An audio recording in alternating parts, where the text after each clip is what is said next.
नमस्कार, प्राइम इस्युमा यहाँहरूलाई स्वागत छ। म जनकराज पण्डित। दर्शकहरू, हामीले प्राइम इस्युमा विभिन्न राजनीतिक, समसामयिक, आर्थिक लगायत विभिन्न विषयवस्तुहरू उठान गर्दै आइरहेका छौँ, जुन विषयवस्तुले देशको समग्र अवस्थालाई कतै न कतै चित्रित गरेकै हुन्छ। हो, आज नेपाली कम्युनिस्ट आन्दोलनका एक धरोहर जननेता मदन भण्डारीको, स्वर्गीय मदन कुमार भण्डारीको 70औं जन्म जयन्ती। विशेष गरी नेपालमा कम्युनिजम र जनताको बहुदलीय जनवादका अध्यायता स्वर्गीय मदन भण्डारीप्रति श्रद्धासुमन कार्यक्रम मार्फत प्रारम्भ हुने। उहाँको जन्मदिवस एमाले जनले, विशेष गरी नेपाल कम्युनिस्ट पार्टीका कार्यकर्ताहरूले मनाइरहँदा, तर कम्युनिस्ट पार्टी आफै विभाजनको शिकार भइरहेको छ, गुट उपगुटमा परिणत भइरहेको अवस्था छ। हुन त उहाँको जन्मदिवसमा यो कति सान्दर्भिक होला, त्यो एकातिर छ।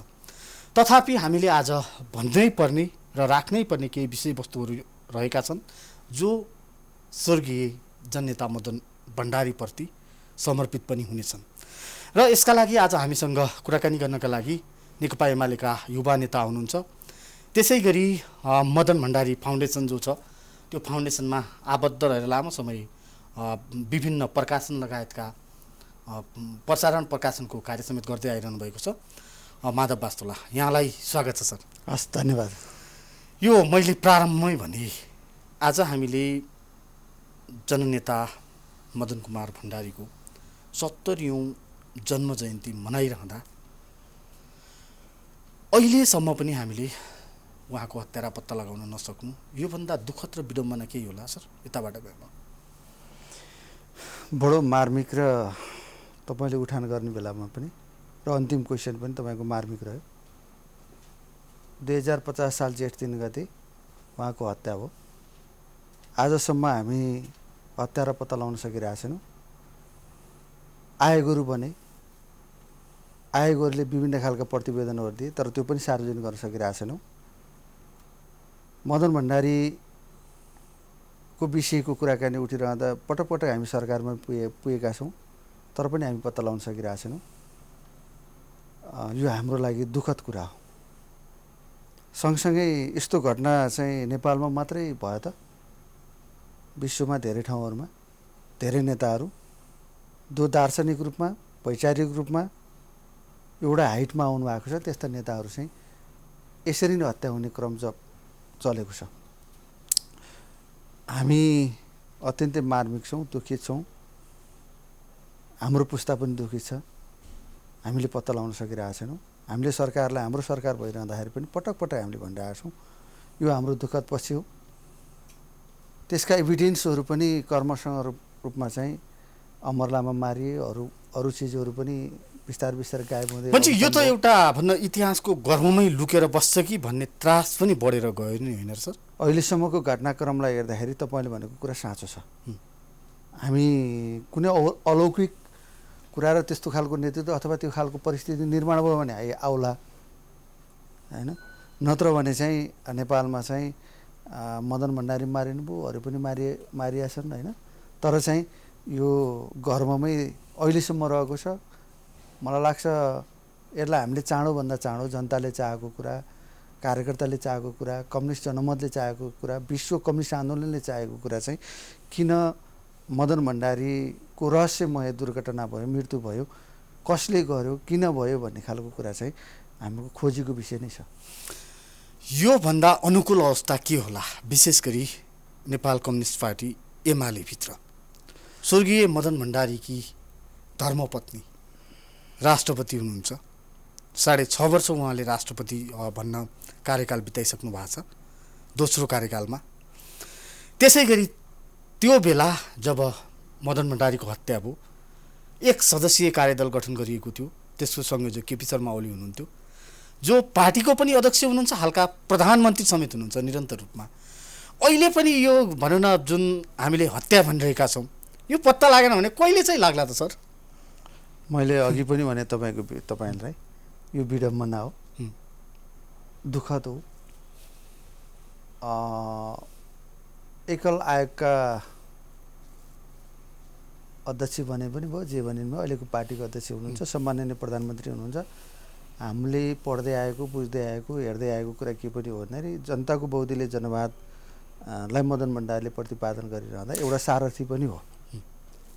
तर चाहिँ उहाँकै धर्मपत्नी अहिले राष्ट्रपति पनि हुनुहुन्छ। बडो मार्मिक तरिकाले तपाईँले कुरा उठाउनु भएको छ। हामी निसन्देह के भन्न चाहन्छौँ भने हामीले माग कुराकानी गर्नुबाहेक हामीसँग अरू कुनै उपाय पनि छैन, कुनै कुरा पनि छैन। तर अझ के हो भन्दाखेरि अझ मदन भण्डारीले त हामी जस्ता युवाहरूले, मैले त आत्मसात गरेको नेता हो र हामीले राजनीति गर्दाखेरि मदन भण्डारीलाई हेरेर नै गरेका थियौँ। मैले चाहिँ 1 मिनटमा मदन भण्डारीले कति शब्द चाहिँ बोल्नु हुँदो रहेछ त, त्यो शब्द पनि ओजका साथ, विचारका साथ, राष्ट्रियताको प्रश्नमा होस्, जनजीविकाको पक्षमा प्रश्नमा होस्, विकास निर्माणको पक्षमा होस्, जाति जनजातिहरूका विभिन्न पक्षहरूमा कसरी चाहिँ उहाँको आवाजहरू, उहाँका कुराहरू, उहाँको दृष्टिकोण र उहाँको चाहिँ लक्ष्य के छ त भन्ने खालको कुरा हामीले बुझ्यौँ। र त्यो नेतालाई गुमाउँदा, त्यो नेताको कुरा हत्यापत्ता नलाउँदा, अहिलेसम्म गर्भमा रहँदा उहाँका सारथीहरू हामी पनि सबै एउटा 2/3 सहितको सरकारको नेतृत्व गरिरहँदा तपाईँले जस्ता क्वेसनहरू चाहिँ हजारौँ जनताले सोधिरहनु भएको छ, हामीसित उत्तर छैन अहिले। बन्सी सर, यहाँले आज स्वर्गीय जननेता मदन भण्डारीको 70औं जन्म जयन्तीमा उहाँलाई कसरी स्मरण गर्नुहुन्छ? अहिले मैले पनि भने नेपालको कम्युनिस्ट आन्दोलन एउटा तहबाट अगाडि बढेको थियो। तपाईँले विभिन्न कम्युनिस्ट आन्दोलनलाई, विश्वका कम्युनिस्ट आन्दोलन हेर्दाखेरि माओले मार्क्सवादलाई चाहिँ चाइनामा एउटा तरिकाले लैजानुभयो, लेनिनले चाहिँ तपाईँको रुसमा एउटा तरिकाले लिएर जानुभयो। फरक तरिकाले चाहिँ मदन भण्डारीले नेपालको माटो सुहाउँदो त्यो विचारलाई, त्यो दर्शनलाई चाहिँ जनताको बहुदलीय जनवाद मार्फत एउटा वेबाट हिँडेको कम्युनिस्ट आन्दोलनलाई चाहिँ फरक वेबाट जनताको बिचमा लोकप्रिय बनाउँदै बन्दुकको नालबाट मात्रै नभइकन चाहिँ ब्यालेटबाट पनि सत्ता प्राप्त गर्न सकिन्छ। सत्ता मात्रै होइन, 2/3 बहुमतका साथ जान सकिन्छ।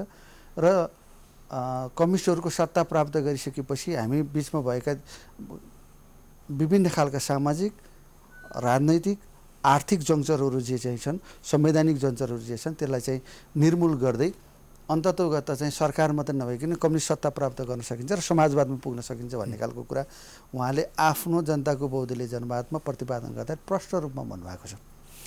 फलत अहिले चाहिँ हामीले कार्यान्वयनको चरणमा जाँदाखेरि एउटा तहमा हामी पुगेकै थियौँ। कम्युनिस्ट अनुमतको कुरा, 2/3 कुरा, निर्वाचनको कुरा, बहुमतको कुरा, सरकार सञ्चालन गर्ने कुरा, सरकारलाई लोकप्रियता बनाउने कुरा, सरकारमा लोकप्रियता भइसकेपछि फेरि आवधिक निर्वाचनमा जाने कुरा, आवधिक निर्वाचनमा गइसकेपछि फेरि जनताको पक्षमा काम गर्ने कुरा, फेरि अनि जनताबाट फेरि अनुमोदित भएर फेरि सरकार सञ्चालन गर्ने कुरा, हामी क्रिया प्रतिक्रिया हुँदै यहाँसम्म आइपुगेका थियौँ। तर एकता भइसकेपछि हामी कता कता खण्डीकरणको रूपमा गएको हो कि, अनि मदन भण्डारीका विचार र त्यो दृष्टिकोणलाई कता कता आत्मसात गर्न नसकिरहेको। मैले यसैमा जोड्न चाहे सर, जुन भन्न तपाईँहरू बिच 2 कम्युनिस्ट घटक, तत्कालीन नेकपा एमाले, तत्कालीन नेकपा माओवादी केन्द्र, हुन त अहिलेको अवस्थामा सर्वोच्चको भदौ 11 को फैसलाले, फागुन 11 को फैसलाले त्यो आफ्नो स्थानमा पुर्याइदिइसकेका छ दुवैलाई। तथापि जसरी भनौँ न एक पक्ष हतियार उठाएर विद्रोह गरेको कमरेड पुष्पकमल दाहाल प्रचण्डले नेतृत्व गर्नुभएको नेकपा माओवादी केन्द्र, अर्को शान्तिपूर्ण राजनीतिमा अवतरण गरेर भन्न मतका माध्यमबाट जनताको विश्वास लिन सकिन्छ भन्ने पक्ष, उहाँहरू बिच जुन साँठगाँठ भयो, जुन सहमति भयो, जुन एकता भयो, परिणामस्वरूप 3.5 वर्ष पनि त टिक्न सकेन नि त एकता। भन्छ त्यहाँनिर त हामीले जनताको बहुदलीय जनवादलाई त एमाले गणले त तिलाञ्जली दिएकै हुन् नि, होइन र? यसलाई यसरी पनि भनौँ, व्यवहार त उहाँहरू चाहिँ एक विचारमा आइपुग्नु भयो, जाने कुरामा त्यही हो। तर एकता कस्तो भयो भन्दाखेरि ट्याक्टिक्समा भयो कि केवल 2 जना बिच एकता भयो, न ग्रासरुट लेभलमा हुन सक्यो, न स्थायी कमिटीमा हुन सक्यो। तपाईँले भनेको प्रश्न चाहिँ एउटा खालको तहको कुरा हो। तर हामीले संस्थागत रूपमा एमाले भन्ने बित्तिकै अध्यक्ष, माओवादी भन्ने बित्तिकै नै अध्यक्ष बिचको कुरा म्यान्डेट के हो भन्दाखेरि हामीले उहाँलाई म्यान्डेट दिएको कुरा एउटा संस्था हो। कुनै संस्थाको चाहिँ एउटा व्यक्ति हुन्छ तर त्यो संस्था हो होइन। तर त्यसलाई अनुमोदन उहाँले दुईटै केन्द्रीय कमिटी बनाएर तलसम्म गयौँ। तर अर्को कुरा चाहिँ राम्रो पक्ष के थियो त्यतिखेरको भन्नुहुन्छ भने हामीले चाहिँ निर्वाचनमा जाँदाखेरि चाहिँ सँगसँगै गयौँ, सँगसँगै गइसकेपछि एकतालाई इन्टरलाइज गर्ने काममा पनि हामी पुग्यौँ। तर पछि के भइदियो भन्नुहुन्छ भने त्यसलाई कार्यरूप दिने क्रममा चाहिँ हामी समस्यामा फस्यौँ। समस्यामा कसरी फस्यौँ भन्दाखेरि तपाईँले पनि धेरै बुझ्नु बाँकी छ। एमाले भित्रको तलदेखि माथिसम्म संस्थागत गुट, माओवादी भित्रको अवसरवाद, यी दुईटाको फ्युजन के भइदियो भन्दाखेरि पार्टी एकता भङ्ग हुने र विसर्जनको दिशामा जाने काममा, कम्युनिस्ट आन्दोलनलाई विसर्जनको दिशामा जाने तहमा हामी पुग्यौँ। अहिले तपाईँले भनेकै प्रश्नमा के छ, 3 वर्षसम्म त हामीले पार्टी कमिटी कुनै कमिटी पनि चलाउन सकेनौँ, कुनै बहस र छलफल पनि गर्न सकेनौँ, कुनै एउटा सदस्यता वितरण गर्न सकेनौँ, बैठक पनि गर्न सकेनौँ। तमाम चाहिँ मान्छेहरू कम्युनिस्ट आन्दोलनमा कम्युनिस्ट पार्टीमा प्रवेश गर्ने भन्दाखेरि पनि हामीले प्रवेश गराउन सकेनौँ। यो त हाम्रो लागि यो एकता र यहाँसम्म आइपुग्दाखेरि चाहिँ हामीले गरेका जुन गतिविधिहरू छन् त्यो गतिविधि चाहिँ साँच्चीकै रूपमा चाहिँ अबको आन्दोलनमा फेरि दब्लियो भने चाहिँ हामी जाने भनेको विसर्जनमै हो। त्यसकारण म धन्यवाद के दिन चाहन्छु भने अदालतलाई, हामी फरक तहमा पुग्यौँ। मैले इन्टरभ्यूहरूमा त्यो बेला पनि भन्ने गरेको थिएँ, दुईवटा कुराले हामीलाई समस्यामा पार्न सक्छ। एउटा कुरा चाहिँ हामी लामो समयदेखिबाट चाहिँ एउटा धारको नेतृत्व गरेको एमाले, जनताको बहुदलीय जनवाद उत्पूर्वको छ एमाले, जहाँ चाहिँ त्यो आन्दोलन, त्यो पार्टी, त्यो विचारलाई चाहिँ सामाजिकरण पनि भइसकेका छ, त्यसका कार्यकर्ताहरू सामाजिकरण पनि भइसकेका छन्, समाजमा स्थापित पनि भइसकेका छ, विचार पनि स्थापित भइसकेका र जबज र मदन भण्डारीको रसायनबाट तलदेखिबाट माथिसम्म जोडिएको छ। अर्को भनेको जनयुद्ध र चाहिँ हतियारको बलको प्रयोगबाट चाहिँ आएको माओ विचारधारा 21औं शताब्दीको जनवाद भन्दै जान त त्यहीँ जहाँ गएको मदनकै विचारमा पुग्नुभयो। तर त्यो विचारको बिचको फ्युजन जुन चाहिँ कुरा छ, कुन विचारले जित्ने भन्ने कुरा हामी बिचको लडाइँ थियो। त्यो लडाइँ गर्दाखेरि मैले के भनिरहेको थिएँ भने यदि यो एकतामा एमाले पनले जित्यो भने यो एकता दीर्घकालीन हुन्छ, राम्रो पनि हुन्छ, कम्युनिस्ट आन्दोलन स्थायित्व पनि जान्छ र हामी प्रचण्डलाई पनि फेरि एउटा खालको हाइटको नेता बनाएर लिएर जान सक्छौँ। यदि त्यो माओवादीभित्रको अवसरवादको पनले हामीलाई जित्यो र हामीभित्रको गुटबन्दीले त्यसलाई चाहिँ प्रश्रय दियो भने हामी जाने भनेको फुटमै हो, विभाजनमै हो, त्यो तहमा जाँदैछौँ भनेर मैले नेताहरूसँग भेट्ने बेला पनि भनेको थिएँ, टेलिभिजनहरू पनि भनेको थिएँ। र त्यो एउटा तर अर्को कुरा के थियो भन्नुहुन्छ भने हामीसित चाहिँ ठुलो पङ्क्ति कार्यकर्ता पङ्क्ति थियो। त्यो कार्यकर्ता पङ्क्ति दुईवटा ठुल्ठुला समानान्तर भएका पार्टीका कमिटीहरूलाई मर्ज गरेर एउटा कमिटी बनाउने कुरा भनेको त चान्चुन कुरा थिएन। हेर्नु, हामीले के थाहा छ भन्दा जति ठुलो बद्ध कमिटी भयो त्यति धेरै नेतृत्व उत्पादन हुने, जति नेतृत्व उत्पादन भयो त्यति नै बढी चाहिँ चलखेल हुने, जति बढी चलखेल भयो त्यति धेरै गुटबन्दी हुन्थ्यो, जति गुटबन्दी भयो त्यति धेरै क्षयीकरण हुने। हामीले भएको त यही हो आन्दोलनमा, होइन? 7 जनाको चाहिँ स्थायी कमिटीले चाहिँ चाइना हाँक्न सक्छ, होइन? 9 जनाको हाम्रो चाहिँ सचिवालयले त एमाले नेकपा त फुटायो नि त, किनभने त्यो नेताहरूसँग चाहिँ एउटा वैचारिक द्वन्द्वकै कारण यो अवस्था आएको यो भन्न सकिँदैन। तपाईँ त्यो एउटा पङ्क्तिमा चाहिँ वैचारिकको स्थापित भइसकेको थियो, अर्को पङ्क्तिमा चाहिँ वैचारिकताको कुरामा चाहिँ कुन विचारले नेतृत्व गर्ने थिएन भन्ने कुरा उहाँहरूसँग मतलबै थिएन क्या। एउटा खालको सङ्गठन त थियो माथिल्लो तहमा, तल सङ्गठनै थिएन। तर के थियो भन्दाखेरि एउटा विसर्जनको दिशामा गइरहेको थियो। तपाईँ भन्नु न, केन्द्रीय कमिटीको बैठकमा पार्टी अध्यक्ष प्रचण्डले बोलाएर तपाईँहरू बढी हुनुभयो भने म अब पार्टी विघटन गर्छु भन्ने तहमा पुगेको पार्टी होइन माओवादी। मलाई भन्नुहोस्, कमरेड प्रचण्डले खेलाउनलाई कसलाई बाँकी राख्नुभयो? म यो कुरालाई क्लियर किन भन्न खोजिरहेको छु भने होइन, त्यसको शिकार त यहाँहरूकै वरिष्ठ नेता माधव नेपाल हुनु भएको छ नि अहिले, यो किन देख्नुहुन्न यहाँले? म आउँदैछु तपाईँसँगै, तपाईँ सही ठाउँमा पुग्दै हुन्छ। उहाँले कसलाई खेलाउनु भने तपाईँ हेर्नुहोस्, युद्धको बेलामा भारतलाई उहाँले खेलाउनु चान्चुनी शक्ति हो। शान्ति प्रक्रियामा आउने बेलामा उहाँले चाहिँ अन्मिनलाई खेलाउनु भयो, युरोपियनहरूलाई खेलाउनु भयो, दरबारलाई खेलाउनु भयो, काङ्ग्रेसलाई खेलाउनु भयो। अनि पछि फेरि आएर चाहिँ ठुलो शक्ति बनिसकेपछि फेरि सानो शक्तिमा झर्दै फेरि काङ्ग्रेससँग एलायन्स गर्नुभयो स्थानीय तहमा, त्यहाँ पनि कामयाबी भएन। फेरि एमालेसँग मिल्नुभयो, एमालेसित मिलिसकेपछि फेरि एउटा तहमा साइजमा आउनुभयो र पछि फेरि माधव नेपाललाई खेलाएर एमालेलाई विभाजनको तहमा पुर्याउनु भयो। अझ म त मलाई के भन्छु भन्नुहुन्छ अब काङ्ग्रेसमा पस्दैछ त्यो र त्यसकारण के भन्दाखेरि यो तेस्रो शक्तिको रूपमा आएको माओवाद, यो अवसरवाद, उहाँले अझ त्यो मात्रै होइन, तपाईँको उद्गमदेखिबाट हेर्नुहोस्, उहाँले आफ्ना गुरुहरू मोहन वैद्यलाई उहाँले किनारा लगाउनु भयो, विप्लवहरूलाई किनारा लगाउनु भयो, बाबुरामलाई किनारा लगाउनु भयो, आफ्नो गुरु भनेको विक्रम सिंहलाई उहाँले किनारा लगाउनु भयो, सबै शक्तिहरूसँग उहाँको एउटा मात्रै ट्याक्टिस के थियो भन्दाखेरि उहाँको सिद्धान्त फिलोसफी नै छ, एकलाई दुईमा विभाजना गरे, एउटालाई लिएर अर्कोलाई ठोक। अहिले हामीसँग भएको त्यही हो। अर्को कुरा के हो भन्दाखेरि हामीले माधव नेपाललाई एउटा आदर्शको नेताको रूपमा मान्थ्यौँ। त्यो मात्रै होइन, उहाँ म्यानेजमेन्टमा पार्टीभित्रको आन्तरिक समस्यालाई होस्, देशको आन्तरिक समस्यालाई होस्, उहाँले व्यवस्थापन गर्न सक्नुहुन्छ भनेर हामीले प्रधानमन्त्री पनि बनाएको। किनभने दुई ठाउँमा हार्दै पनि प्रधानमन्त्री बनायो नि, पार्टीले बनायो। त्यो खालको कुरा चाहिँ उहाँसँग सक्नुहुन्छ भनेर पनि भनियो होइन। तपाईँ अहिले आएर के भयो भन्नुहुन्छ भने चाहिँ उहाँलाई घरभन्दा पर प्यारो भएको छ, आफ्नोभन्दा अर्को प्यारो भएको छ। र मैले के भन्ने गरिरहेको छु भन्दाखेरि कमरेड माधव नेपाल, तपाईँ फर्किनुपर्छ, एमालेमै आवश्यक छ। अर्को कुरा, तपाईँ यही पार्टीको प्रडक्ट हो, तपाईँकै कार्यकर्ता छन् यहाँ, तपाईँले उत्पादन गरेका मान्छे छन्, तपाईँको जवानी पनि यहीँ बित्यो, तपाईँको बुढेसकाल पनि यहीँ बित्दैछ। र अर्को कुरा, अब पाउने भनेको तपाईँले सम्मानित लाइफ हो। अबको पाउने भनेको त जति समय बाँच्नुहुन्छ उहाँहरू कम्युनिस्ट आन्दोलनको उहाँले छाडेको विरासतले उहाँलाई दिने सम्मान हो। अब कहाँ पुग्दैछ यहाँको भने लिगेसीको रक्षाका लागि पनि तपाईँ एमालेमै आउनु विचार लिगेसी र चाहिँ आफ्नो जुन पृष्ठभूमि छ त्यसलाई। नत्र अर्को कुरा म तपाईँलाई भनौँ, हामीलाई यति ठुलो क्षति भएको छ नि कम्युनिस्ट आन्दोलनलाई, त्यो कुरा कसले बुझ्छ? म अहिले तपाईँलाई माधव नेपाल यस्तो हुनुभयो भने म त गाली गर्नको लागि तपाईँहरूको टेलिभिजनमा आएको होइन। मलाई कहाँनिर समस्या लागेर दुखिरहेछ भन्दाखेरि यो कम्युनिस्ट आन्दोलनमा एउटा ओजको रूपमा रहेको बाबुराम भट्टराई हामीले त गुमायौँ नि। आन्दोलनबाट रेल हुनुभयो नि, त्यो हाम्रो लागि समस्या हो, आन्दोलनको लागि समस्या हो, कम्युनिस्ट जनमतको लागि समस्या हो। समाजवाद उन्मुख जुन व्यवस्था भनिरहेको छौँ नि, त्यो व्यवस्थाको अभियन्ताको एउटा टावर हामीले चाहिँ गुमाइरहेको छौँ। अब हामीलाई समस्या कहाँनिर छ भन्दाखेरि एमालेहरूलाई यो जबजाको विचारकहरूलाई समस्या सबभन्दा ठुलो कुरो कहाँ छ भन्दाखेरि हामीले आशा गरेको वामदेवलाई कर्मशः यो आन्दोलन बिर्सँदैछ।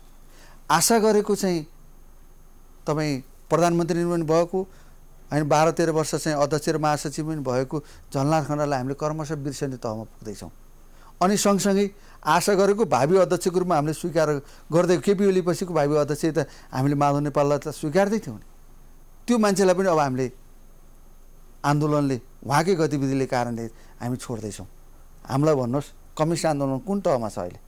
केपी ओलीलाई गाली गरेर मात्रै पुग्छ? पुग्दैन नि। मान्छे यहाँहरूले पार्टीभित्र यस्तै भाँडभैलो मचाउनु होला, गुट उपगुट बन्नु होला भनेर जब प्रतिपादन त गर्नुभएको थिएन होला नि भण्डारीले है? तपाईँले एकदम कुरा के हो भन्दाखेरि चाहिँ यो विचारलाई ल्याउँदाखेरि महाधिवेशनमा पारित गर्दाखेरि कमरेड माधव नेपालको कुरा त्यही धुलमिले नै थियो। उहाँ ठ्याक्कै अभियन्ताको रूपमा होइन, सङ्ख्या ठुलो यता भइदियो, नौलो जनवादको पक्षमा झलनाथ कमरेड र चाहिँ के भन्छ सिपी मैनालीले प्रतिपादन गरेको के अरे ल्याएको विचारको पक्षमा चाहिँ जम्मा 33% भइदियो होइन, 33-75% के अरे 25%को रूपमा रह्यो। यो पक्षमा चाहिँ दुईटै बहुमतका साथ चाहिँ जनताको बहुदलीय जनवादलाई चाहिँ समर्थन गर्ने तहमा पुगिसकेपछि कमरेड वामदेव गौतमले गएर यो पक्षमा हात ठडाउनुहोस् भनेर उहाँले चाहिँ आफैले हात उचालेर चाहिँ ठडाउनु भएको के, त्यो इतिहास हामीसित छ।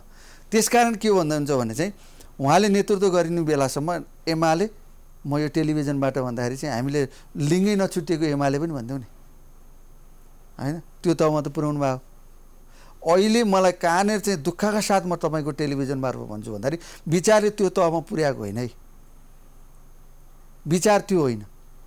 मदन भण्डारीको विचार भनेको त हेर्नुहोस् सर्वश्रेष्ठ हो। यसमा पिएचडी गर्नेहरू पनि आए, पिएचडीहरू पनि गरे, यसलाई चाहिँ थेसिस र एन्टिथेसिसहरू पनि तयार भए, यसको विषयमा चाहिँ विश्व कम्युनिस्ट आन्दोलनको विषयमा बहसहरू पनि भए, छलफलहरू पनि भए, मान्छे आएका छन्, बसेका छन्, पढेका छन् र त्यसलाई चाहिँ अरू मुलुकहरूमा पनि छ।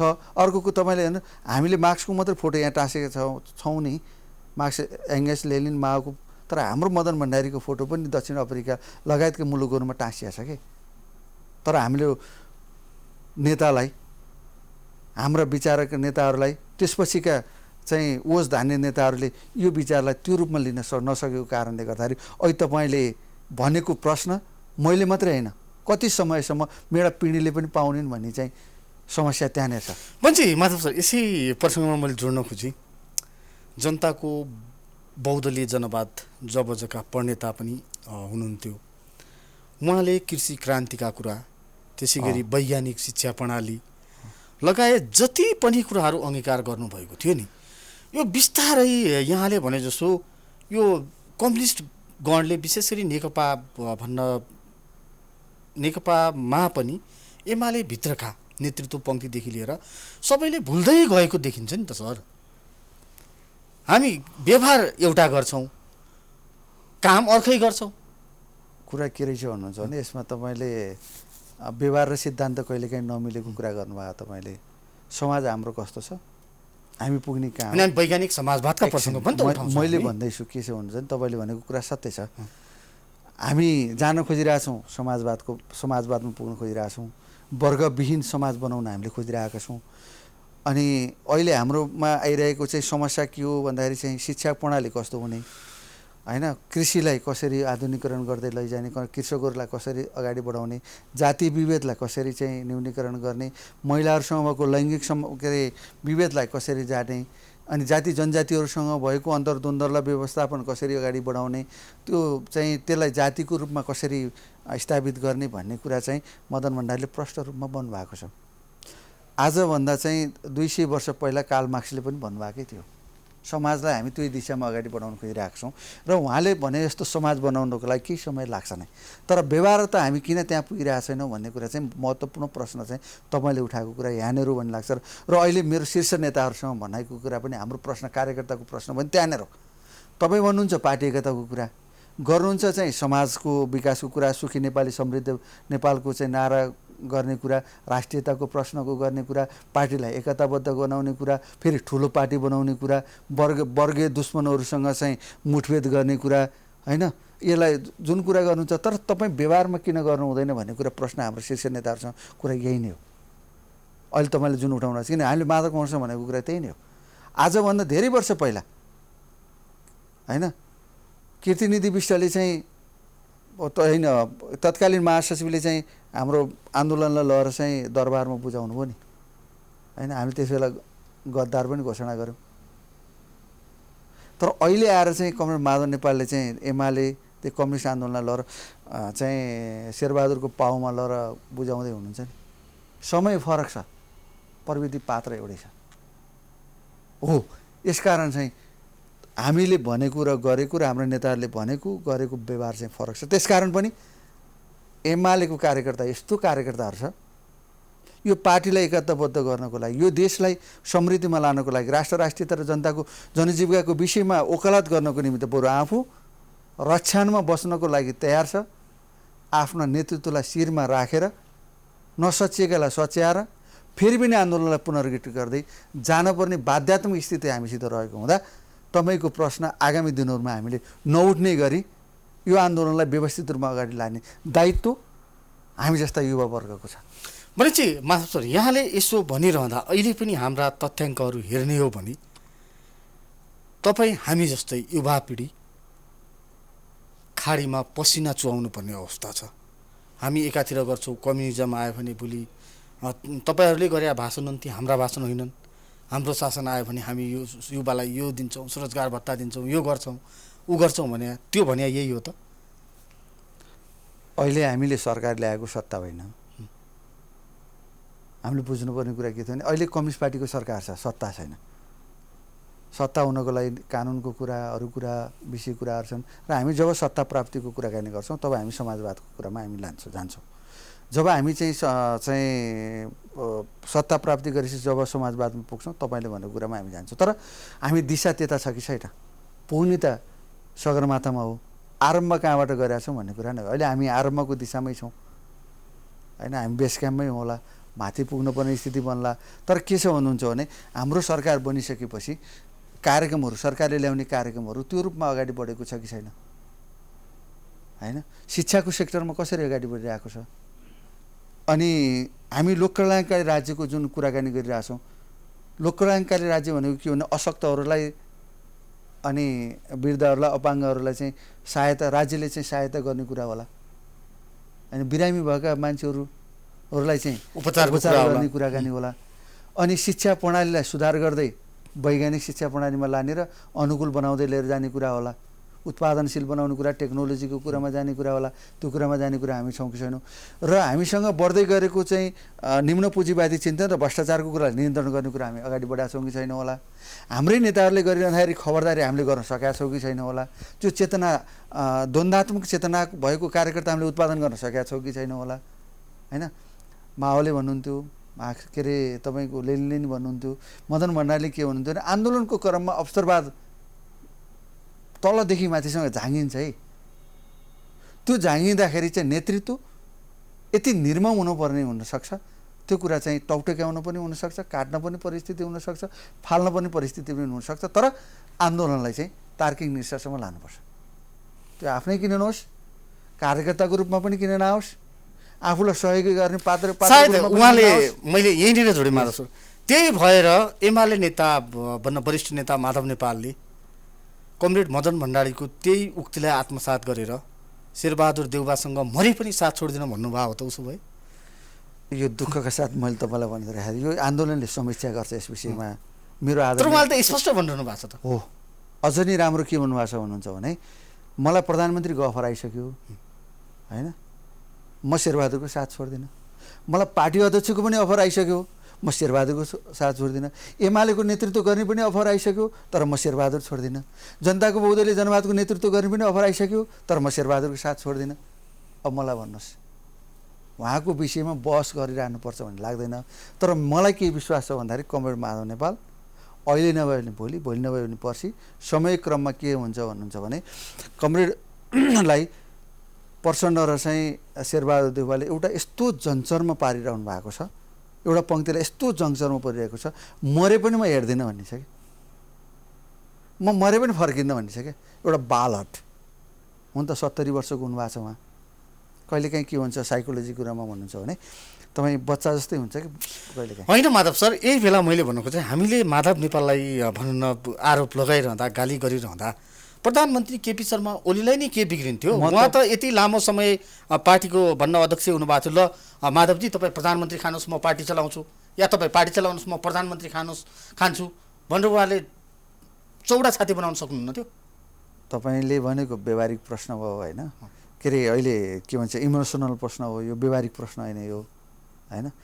के छ भन्दाखेरि एउटा महाधिवेशनमा मात्रै हो नि केपी ओली। ठिक छ, उहाँ पराजित हुनु भएको छ, त्यो मैले बुझिरहेको छु। तर मेरो भनाइ जब मैले तपाईँको प्रश्नमा टेकेर मैले के भनिरहेको छु भने केपी ओलीले के भन्नुहुन्छ भने चाहिँ मैले उहाँ एकदमै सर्वगुणी हो भनेर तपाईँको बिचमा भनिरहेको कुरा होइन। मान्छेको विभिन्न खालका चाहिँ समस्याहरू हुन्छन्, विभिन्न खालका चाहिँ सीमाहरू हुन्छन्।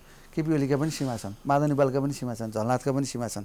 तर अहिले झलनाथ कौँडको चाहिँ अस्ति इन्डिया जाँदाखेरि उहाँले चाहिँ जुन विज्ञप्ति जारी गर्नुभयो त्यसले एमालेपनमा चाहिँ एउटा खालको ऊर्जा थपिएको छ। तर के अहिले तपाईँले भनेको प्रश्न के अरे माधव नेपाललाई छोडे के हुन्छ भन्नुहुन्छ भने अहिले केपी ओली, माधव नेपाल त तपाईँ 15 वर्ष महासचिव हुनुभयो हो, होइन, प्रचण्डका चाहिँ उहाँले मितरी लाउँदाखेरि चाहिँ आजीवन अध्यक्ष हो भन्ने हो भने आउनुहोस् निर्वाचन प्रणालीमा हामी आजीवन अध्यक्ष बनाइदिन्छौँ। यो त पद्धतिमा त आउनु पऱ्यो बाबा, आउनु परेन र? एउटा पद्धतिमा त आउनु पऱ्यो। अझ पनि कुरा के छ भन्नुहुन्छ भने चाहिँ हामीले के भनिरहेको छौँ भने चाहिँ ठिक छ अध्यक्ष र प्रधानमन्त्री हो भने पार्टीका त म तपाईँ चाहिँ आउनुहोस्, लाग्नुहोस्। हामीले केपी ओलीलाई पनि भनेका छौँ, केपी ओलीले पनि भनिरहनु भएको छ। केपी ओलीका तल्लो तहका नेताहरूले अहिले पक्ष र विपक्षी भएको हिसाबले म भन्न परेको यो कारण यो मलाई दुःख छ। दोस्रो वरियताका क्रमका नेताहरूले पनि भन्नुभएको छ, उतातिरकाले पनि भन्नुभएको छ, ठिक छ आउनुहोस्, पार्टी अध्यक्ष चलाउनुहोस्। होइन भने अति प्रीति सुब्बाले पनि बोल्नुभएको छ, हामी किन बनाउन सक्दैनौँ? हामी चाहिँ शेरबहादुरलाई भन्दा त माधव नेपाललाई बनाउन तयार छौँ, किनभने माधव नेपालले त्यो हार्दिकता देखाउनु पऱ्यो। म किन प्यारो छ भन्नु परेन नि त। त्यसकारण के भन्दाखेरि वैचारिक रूपमा चाहिँ कमरेडमा कति स्खलित त भएको होइन भन्ने प्रश्न चाहिँ हामी बिचमा चाहिँ छाएको छ। र एउटा कुरा म तपाईँलाई भनौँ, विद्वानहरूले के भन्छन् भन्नुहुन्छ भने तपाईँ कुन वर्गबाट उठ्नु भएको छ, कुन जातिबाट उठ्नु भएको छ, कुन वर्गको नेतृत्व गर्दै हुन्छ, कुन विचारको नेतृत्व गर्दै हुन्छ, कुन परिवारको नेतृत्व गर्दै हुन्छ, कुन समाजको नेतृत्व गर्दै हुन्छ, सङ्कटका बेलामा तपाईँले त्यसको नेतृत्व गर्नु भएन भने अथवा बुझ्ने अवस्थामा पनि त्यसको नेतृत्व गर्नु भएन भने र फरक किस्ता र फरक विचारको नेतृत्वमा तपाईँ पुग्नुभयो भने त्यो जाति वर्ग र त्यो समुदायमा तपाईँ मरेको भन्छ क्या। मैले त्यसो भन्न खोजेँ होइन मेरो नेतामाथि। तर अन्ततोगत्ता एमाले मान्छेहरूले माधव नेपाललाई सैद्धान्तिक रूपमा कुनै विद्वानले उठाएको प्रश्नमाथि हामी फेरि धावा बोल्नुपर्ने स्थिति आउन सक्छ कि भन्ने कुरामा सचेत गराउनु खोज्यो। अझ पनि मलाई के लागिरहेछ भन्नुहुन्छ भने उहाँको बुद्धि फिर्छ। अहिले तपाईँ मान्नुहुन्छ भने एमालेमा उहाँको सङ्ख्या महाधिवेशनबाट आउँदाखेरि 79 जनाको हाराहारी लगभग हाराहारीमा थियो केपी ओली र उहाँको नेतृत्व। एउटा खालको कस्तो राम्रो खालको तलदेखि माथिसम्म होइन, एउटा टिम छोड्यो नि पार्टी छोड्ने कुरा थिएन कि, कार्यकर्ताले पार्टी छोड्दैन थियो, एउटा टिम चेन्ज गर्थ्यो होइन, एउटा विचार समूहबाट। यहाँको आशय मैले बुझेँ उहाँसँग अहिले केवल औँलामा गर्न सक्ने मान्छे मात्रै छन्। अहिले के छ भन्नुहुन्छ भने चाहिँ घट्दै गर्दै गर्दै गर्दै गएर के छ भन्दाखेरि सानो सङ्ख्या विसर्जनको बाटोमा जाने भएको हुनाले म दुःखका साथ के को भन्छु भने चाहिँ म सबै साथीहरूलाई, सबै मान्छेहरूलाई, एमालेका मान्छेहरूलाई, कम्युनिस्ट जनमतका मान्छेहरूलाई हामी पहिला विचार जोगाउँ, आन्दोलन जोगाउँ, यो प्रगतिशील जनमतलाई जोगाउँ र आखिरीमा अहिलेसम्म परिवर्तन भएको हाम्रो ढाडमा टेकेर परिवर्तन भएको छ। कहिलेकाहीँ काङ्ग्रेसले नेतृत्व गर्यो, पछिल्लो चरणमा हामीले नेतृत्व गऱ्यौँ र यो नेतृत्वको चाहिँलाई व्यवस्थित रूपमा समाजवादको बाटोमा पुर्याउने र समाजवादमा पुर्याउने दायित्व पनि अहिले हामीसितै छ। किन भन्नुहुन्छ भने संविधान पनि हामीले भनेअनुसारै अगाडि बढिरहेको छ। विकास निर्माण र समृद्धिका कुराहरू पनि हाम्रा सपनाअनुसार अगाडि बढिरहेका छन् होइन। यसो भन्दा नि सकिन्छ तपाईँको अहिले चाहिँ सपनाहरू बाँड्ने क्रममा त हामी नै अगाडि छौँ नि। विचारहरूलाई प्रतिपादन र विचारको जनताको बिचमा लैजाने कुरा त हामी नै अगाडि छौँ नि। कार्यरूप दिने कुरामा मैले तपाईँलाई भने कार्यरूप दिने कुरामा पनि हामीले 2-4 मोडलहरू देखाउने कुरामा हामी नै सक्षम छौँ नि। त्यसकारण चाहिँ के हुन्छ भने यो मुलुक हाम्रै नेतृत्वमा अल्पविकसितबाट विकासोन्मुख मुलुकमा चाहिँ राष्ट्रसङ्घले अहिले एउटा चाहिँ प्रस्ताव लिएर जाँदैछ नि। त्यो स्थितिमा हामीले पुर्याएका छौँ। आशाका किरणहरू हामीले छरेका छौँ। मान्छेहरूले आशा गरिरहेका छन्। अपाङ्गहरू, वृद्धहरू, उत्पीडितहरू होइन, महिलाहरू, लैङ्गिक रूपमा विभेद भएका, जातीय रूपमा विभेद भएका होइन, सामाजिक रूपले चाहिँ अलिकति अशक्त भएका सबैले चाहिँ आशा गरेको बनिरहेछौँ नि। त्यसकारण चाहिँ हामीलाई सबैभन्दा अहिलेको समस्या र बाधा भनेको चाहिँ हाम्रो पार्टीभित्रको अन्तर्कलहको कारणले होइन हामी यो अवस्थामा आएका छौँ। र पनि अब म के भन्छु भने अहिले तपाईँले भने जस्तै विचारको, जडको, नेताको, पद्धतिको, संस्कारको, संस्कृतिको, ओजको, त्यागको, तपस्याको अनेक थरीको कुराले गर्दाखेरि चाहिँ फेरि एमाले पुनर्गठित रूपमा अगाडि बढ्छ। भन्छ माधव सर, मैले यसैमा जोड्न खोजेँ, यो अहिले पनि छ नि, हामीले एकले अर्कोलाई आरोप लगाइरहँदा हामीमा कतिसम्मको अवस्था आयो भने आफ्नो घरमा आगो लाएर हामी राहत तापिरहेछौँ। चाहे त्यो कर्णाली प्रदेशको प्रसङ्ग जोडौँ, सुदूरपश्चिम प्रदेशको प्रसङ्ग जोडौँ या गण्डकी प्रदेशकै प्रसङ्ग जोडौँ, जहाँ हामीले हुँदा खाँदाको आफ्नो सरकार ढालेर अर्काको हातमा सरकार सुम्पिनेसम्मका काम गऱ्यौँ। योभन्दा पाटो, योभन्दा भनौँ न राजनीतिमा घृणित कामहरू होला र भने। तपाईँले उठाएको प्रश्नमा चाहिँ के छ भन्नुहुन्छ भने हामीले हाम्रै जनमतलाई संरक्षण गर्न सकेनौँ। कस्तो दुर्भाग्य रह्यो भन्नुहुन्छ भने अनि यहाँलाई अर्कोचोटि किन जिताउने जनताले? प्रश्न छ, तपाईँले भनेको प्रश्न छ। तर समस्या कहाँनिर छ भन्नुहुन्छ भने हाम्रो नेतृत्वमै रहेको कारणले यो आएको हो। हामीले चाहिँ एकता गऱ्यौँ, 2टा चिन्हमा भोट हाल्यौँ। मैले भोट हालेको मेरो अहिले माओवादीको नेता हुनुहुन्छ, त्यसैले मलाई टोकिरहेछ, मेरो विचारलाई टोकिरहेछ, मेरो नेतृत्वलाई टोकिरहेछ। बाहुलुङमा हामीले चाहिँ जनमोर्चालाई भोट हाल्यौँ, त्यसैले हामीलाई टोकिरहेछ। प्युठानमा हामीले जनमोर्चालाई हाल्यौँ, त्यसैले हामीलाई टोकिरहेछ। हामीले अगतिलो त गरे होइन, गरेको गतिले हो। हामीले गरेको के हो भन्नुहुन्छ भने कम्युनिस्ट जनमतलाई एकीकृत गर्ने कुरा र एकताबद्ध गर्ने कुरामा हामीले गएकै हो। यो कुरा माधव नेपालको पालामा सम्भव भयो? भएन। यो कुरा झलनाथको पालामा सम्भव भयो? त्यो पनि भएन। यो कुरा कसको पालामा भयो भने अहिलेकै सम्माननीय प्रधानमन्त्रीकै पालामा सम्भव भयो। सबै नेताहरूले मान्नुभयो। तर हामी आज यहाँ कहाँ आइरहेछौँ भन्दाखेरि चाहिँ हामीले आफैले जिताएको मतले हामीले आफैलाई हानिरहेको छ। तपाईँ यतिसम्म भयो कि संसदीय व्यवस्थामा अहिले तपाईँले भनेको कर्णालीको र चाहिँ सुदूरपश्चिमको एमालेलाई नै प्रतिपक्ष बनाइदियो कि। हेर्नुहोस् त लाजमर्दो। इतिहासले त हामीलाई धिक्कार गर्ला नि। म त्यही भन्दैछु, यस, यहाँहरू जनतामा कुन मुख लिएर जाने? अब अर्को कुरा तपाईँलाई पनि मैले भनौँ, अर्को कुरा तपाईँलाई पनि भनौँ, यहीँ पनि हेर्नु न, माधव नेपालले शेरबहादुरलाई बनाउनुपर्छ भनेर हेर्नु। हो। जनताको बिचमा जाने कुरा अहिले के छ हुनुहुन्छ भने तपाईँहरू जस्ता टेलिभिजन छन्, सामाजिक सञ्जालहरू छन्, युट्युबहरू छन्, सबैले के गरिरहेछ भन्दाखेरि चाहिँ पार्टीभित्रको प्रतिपक्षको रूपमा, पार्टीभित्रको प्रतिपक्ष पनि अत्यन्तै प्रतिपक्षको रूपमा, त्योमाथि पनि पार्टी ध्वंस गर्ने कुरामा चाहिँ एउटा पङ्क्ति लाग्यो।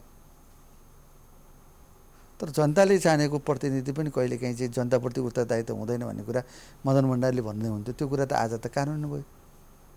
कहिलेकाहीँ नेताहरूले चाहिँ आन्दोलनलाई विसर्जनमा गर्छन्, विगतमा पनि गरे। त्यो कुरा अहिले पनि हामीले भोगिरहेछौँ। राजनीतिमा यो क्रम चाहिँ निरन्तर आउँदो रहेछ। तर सकिसकेपछि एकजुट भएर अर्थ रहेन नि त सर, मेरो भनाइ हो। हामी अब त के नै बाँकी रहेर जसै अदालतमा मुद्दा विचाराधीन छ। अहिले भनेकै कुरा कहाँनिर हो भन्दाखेरि चाहिँ पर्सि बैठक छ नि, पर्सि बैठकमा चाहिँ पार्टी अध्यक्षले देखिबाट नेताहरूले भनिरहेको कुरा के छ भन्दाखेरि हामी जहाँ हो त्यहीँ फर्किन तयार छौँ, तपाईँ फर्किनुहोस्। डेढ 275 ठिक छ, हामी फर्किन तयार छौँ, सबै कुरा मान्न तयार छौँ, तपाईँको माग सबै सम्बोधन गर्न तयार छौँ।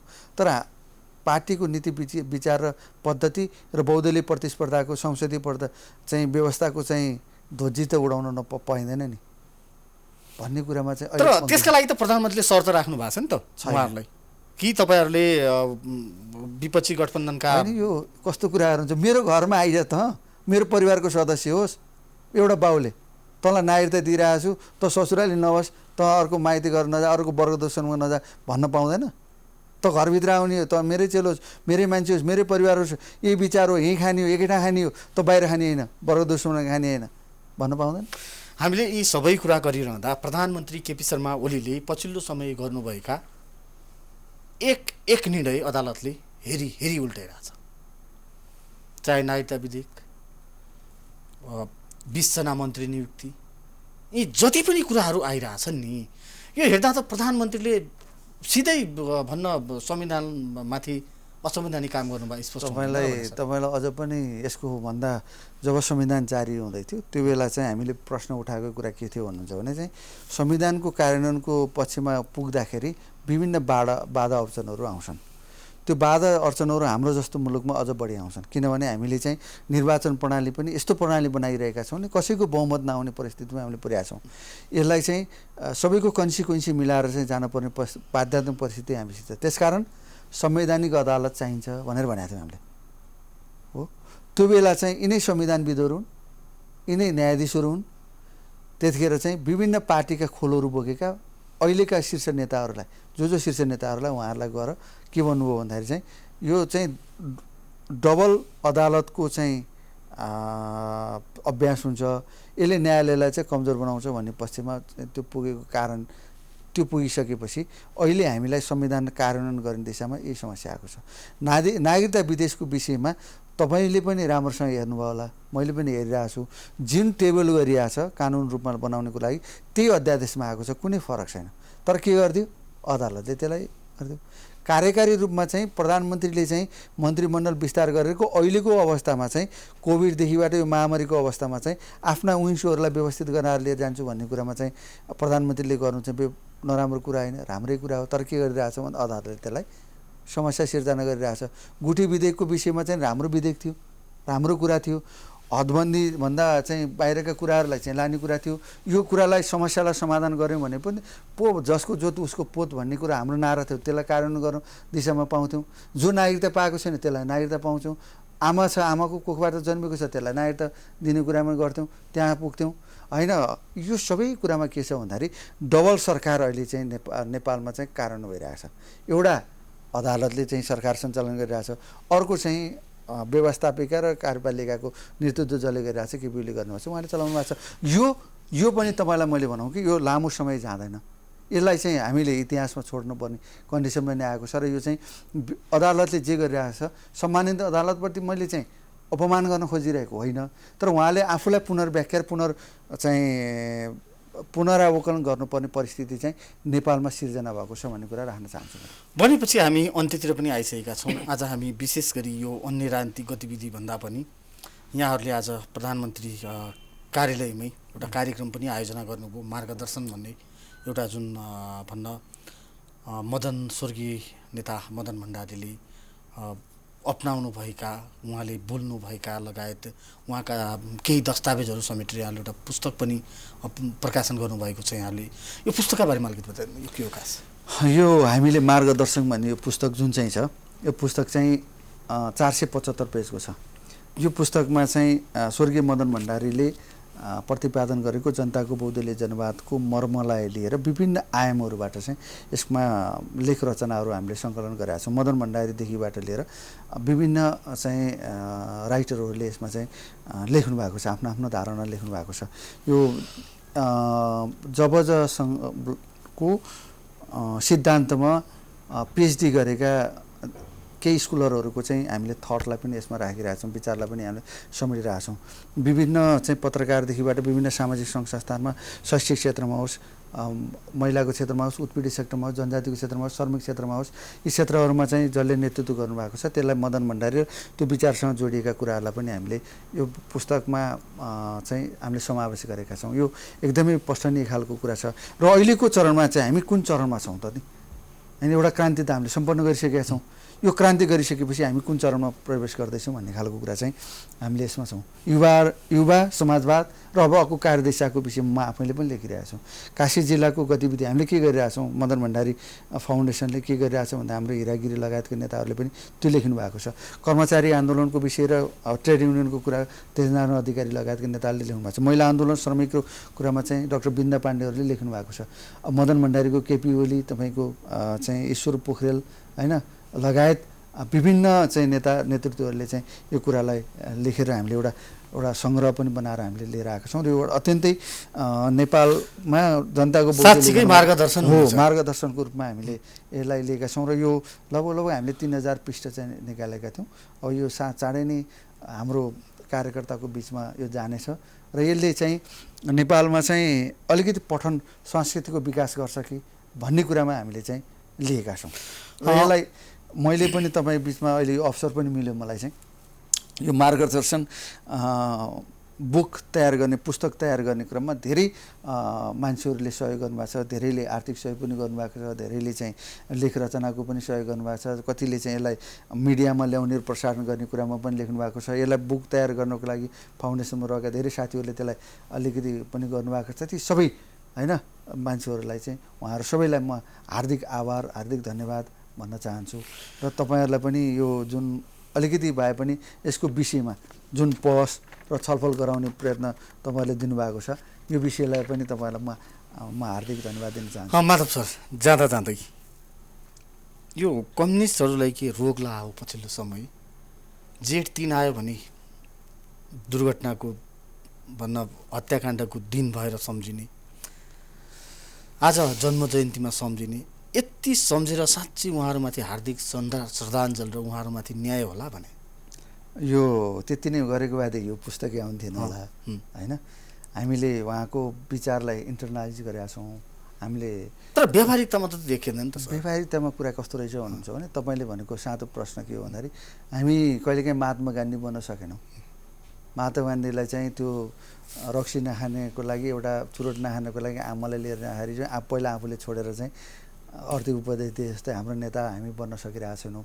तर यसलाई चाहिँ हामीले धेरै मान्छेहरूको बिचमा लाने, कार्यकर्ताको बिचमा लाने र धेरै मान्छेहरूको बिचबाट फेरि मदन भण्डारी जन्माउने तहमा हामी पुग्दैछौँ, लाँदैछौँ। र एउटा तहमा 100% नभए पनि केही तहमा यसलाई कानुनको दिशामा हामी जाने तहमा र लाग्ने तहमा हामी पुगिरहेको कुरा छ। र उहाँको विचारमै अहिले पार्टी पनि अगाडि बढिरहेको छ, हामी पनि अगाडि बढिरहेका छौँ।